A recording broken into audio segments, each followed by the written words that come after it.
அவன் ஆண்டி கோலத்துல இருப்பான், சாயந்தரம் ராஜ அலங்காரத்துல இருப்பான். காலையில நீங்க வாழ்க்கையில எதுவுமே இல்லாம அவன் முன்னாடி போய் நின்னாலும் அன்றைக்கு மாலைக்குள்ளேயே உங்கள் வாழ்க்கையில் அவன் ஒரு மிகப்பெரிய மாற்றத்தை நிகழ்த்தி காட்டுவான் அப்படின்றதா ராஜ அலங்காரம். நான் பழனியை பத்தி சொல்லணும்.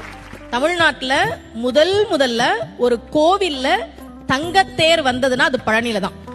அதை உருவாக்கியவர் ஒரு தனி நபர், VVCR முருகேசர் அவர் பேரு. 1947 அவர் மட்டும் ஒரு தங்கத்தேர் பழனிக்கு உருவாக்கி கொடுத்தார். இன்னைக்கும் அந்த தங்கத்தேர் தான் பழனியில இருக்கு. அதன் பிறகுதான் மற்ற கோவிலுக்கு வந்தது. விடுதலை கிடைச்ச கையோட ஒரு தங்கத்தேரையும் வாங்கிட்டாரு போல இருக்கு. ஏன் ஒரு தனிநபர் பழனி கோவிலுக்கு தங்கத்தேர் செஞ்சு கொடுக்கணும்?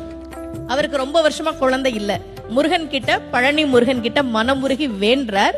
இரட்டை ஆண் குழந்தை பிறந்ததால் நன்றி கடனாக அதை கொடுத்தார். அப்போ முருகன் கிட்ட நாம ஒரு விஷயம் கேட்டா கேட்டதை விட அதிகமாக